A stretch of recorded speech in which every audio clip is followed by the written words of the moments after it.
First of all, I just want to expand on the introduction. I have been volunteering for 3 years, but it was by chance. I was actually going to the woodland where our dormice are, looking for marsh fritillaries, and happened to see a signpost asking for volunteers for the Lincolnshire Dormouse group. So I went on just for the day. Luckily, the first box I opened, there was a very active family in there, and I got a dormouse running up the back of my trousers, and a nice, handsome volunteer offered to take it out of the back. And at that moment, I just lost my heart to the dormouse, and I've been volunteering, well, lost a lot more than my heart, but volunteering for a lot longer. And I also did my dissertation on the dormice, which was a great opportunity. So just a quick brief overview of what I'm going to be talking about.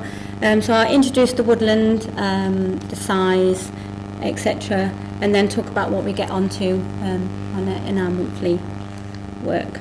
So this is Chambers Farm Wood. It is part of the Bardney Lime Woods Nature Reserve, National Nature Reserve.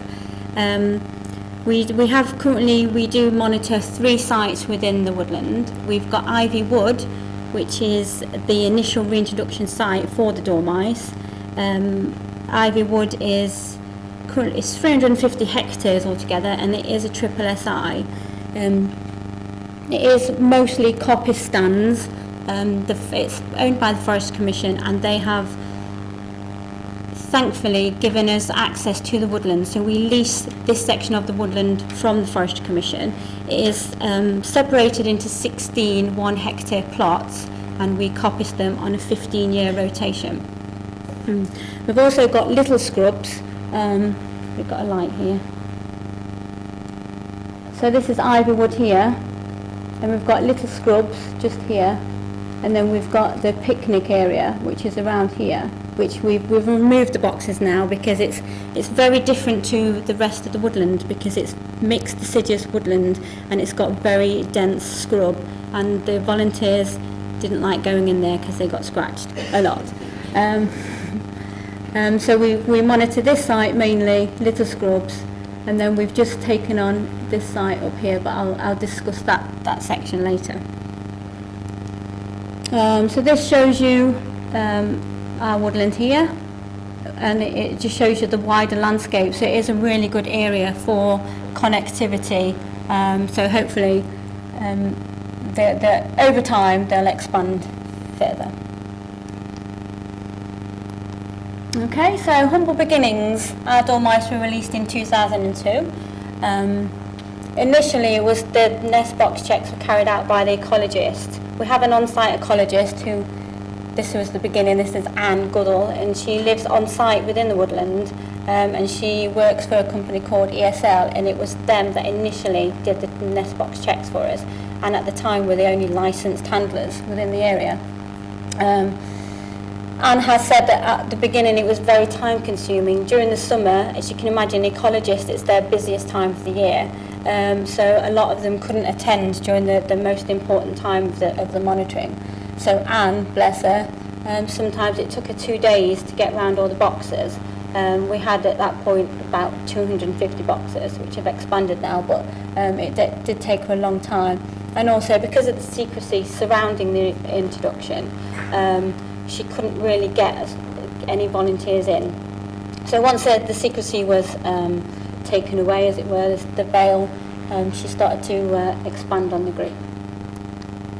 So this is some of our members during a recent trip to Bridlesford Wood to monitor dormice. We now, as of this year, have 12 licensed handlers.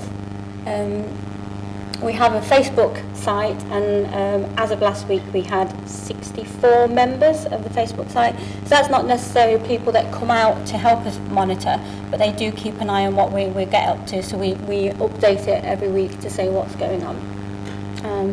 So as you can see there, we have an average of 10 monitors that come out and help do the winter work, but we get far more during the summer that get to cuddle the dormouse.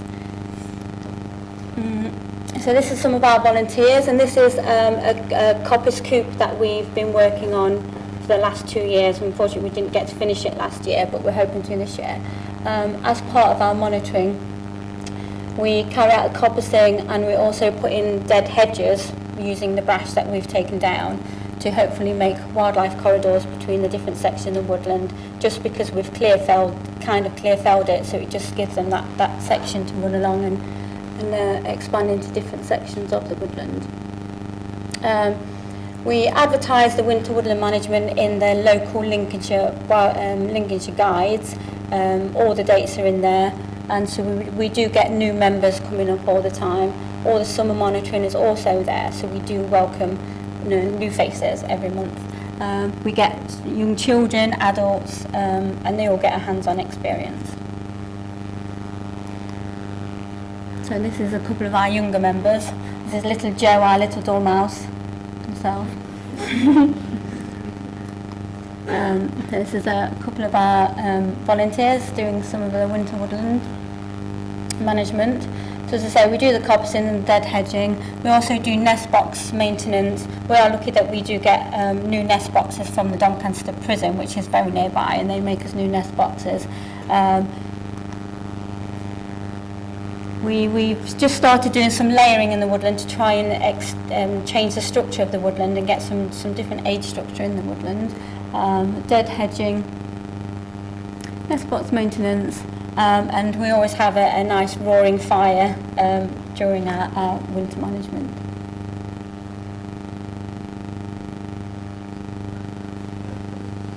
So you can see it's just also a nice social event. It gets people to come out, enjoy the woodland, learn some new skills. Some of them are just amateurs, they've never picked up a bow saw in their life, but we are lucky that we can provide tools, we can provide training. So they come out, they do a bit of woodland management, eat a few cakes, and it's just a really great day out, and it educates them into why we're doing what we're doing. So this is a map that I made for my dissertation. The interesting thing that we found out is the last month that I did my monitoring, we found out that we found a nest tube in a hedge on a Lincolnshire Wildlife Trust reserve. So we've found that these were the initial release sites of the dormice, and that's 594 metres away from the nearest known population of dormice. They're also, I've got a photo up here, I think. This is the nest itself in the nest tube. But also the dormice have managed to cross this beck and also a minor road to get to the site. I monitored it, Gosling's Corner Wood, the end of the season this year, and we found more nests there. We've not actually found dormice itself, but we still know that they're there, which is great. So well done, dormice. And then really what we do wouldn't be possible without the other partners that we work with. And I think Chambers Farm or Lincolnshire Dormouse Group works because we have so many different people involved in what we do. Firstly, the Forest Commission, they allowed us to have the wood and put the dormice in there. They also provide us with tools. We provide us with Hector. This is our woodland horse, so it allows us to take out large standards of trees without actually damaging the dormice itself.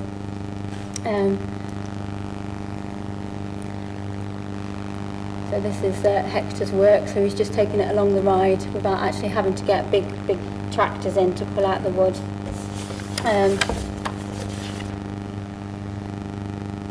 Also the watch group that we have on site as well. The watch group come out during the summer and do monitoring, but they also help us maintain the boxes. And another scheme that they do is that they paint the nest boxes before they're put out, but they also put their names in the nest boxes. So every time we find a dormice in their box, it's kind of their dormouse. So we always let them know whether we've got a litter in there, or we've got a dormice, or we've got a nest. So it sort of keeps them motivated and it keeps them excited in what they're doing. We've also got the Lincolnshire Conservation volunteers that come out and they maintain the rides for us, as well as butterfly conservation. they maintain rides and they take out the bramble and things like that.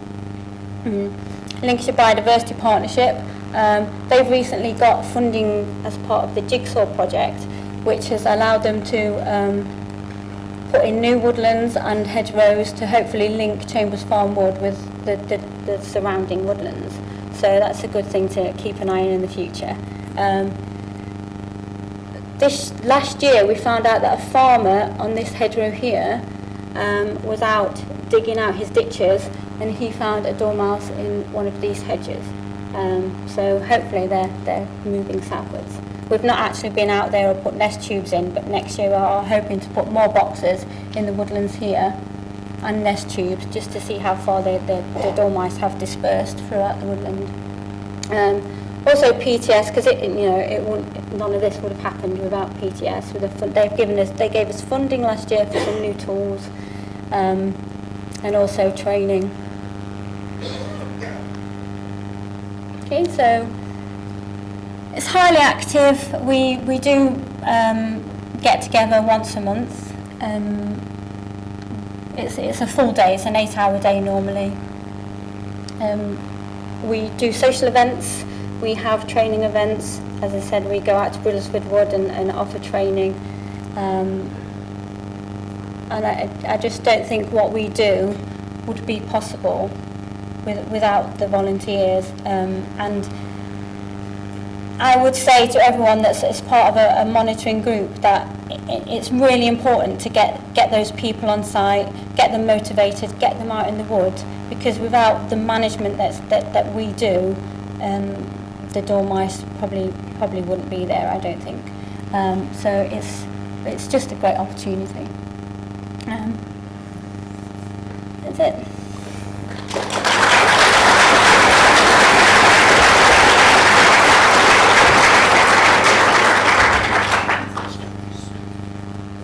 Well, thank you very much, Lorna. Impressive numbers of people involved. Yeah. Amazing how you get so many people out to do the monitoring.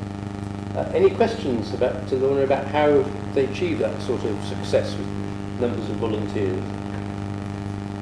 You want to start with? I was just wondering if are your volunteers the ones who do the box checks, exact same volunteers who come out? Yeah, we have the same. They come out and do the winter management, and they come out and do the box checks. But as I say, because we do advertise, we're getting new faces in all the time, and they always stay. It's such a draw to them that they stay. So we're just building numbers up all the time. Excellent. Go over there next. How do you manage to involve children and maybe people who don't come on regular work parties safely with dormouse monitoring and handling? Well, I think because we've got so many licence holders, we're able to split the groups up. So we do make sure that when we're monitoring, that they're small groups. We do tell them that they need to be quiet, they need to, behave, respect the dormice while around there. So we do keep our groups to a minimum. And during our woodland management, we do give them tool training. Those newcomers to cutting down a tree, obviously we give them safety. What would you say would be a maximum number you have going around in dormouse? When we're doing the monitoring itself, we don't like to have any more than 6 to a box. More questions? Anything up there?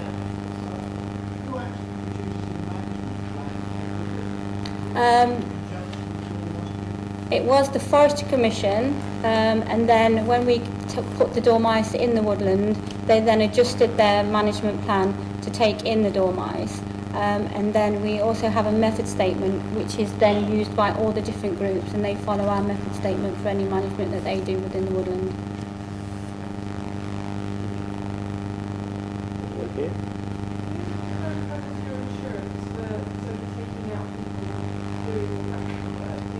Yeah, it's covered by the Forestry Commission, that's why we're working on the woodland. One of the benefits of partnership, I guess. Another question over here. Since you're advertising quite widely, do you have problems with We've not come across any problems, no. So, yeah, I mean, luckily, the Chambers Farm Wood is a big visitor draw because of the, I think, marsh fritillaries, the dormice, the bats. I mean, we've got barber strells there as well. So there is a lot of people that come, and I think it's sort of a community thing. I think because it is such a widely advertised thing, I think they kind of look after it themselves. And also we've got Anne who lives on site. There is an on-site ecologist who's very active in the wood as well. So we've not had any issues yet. So I think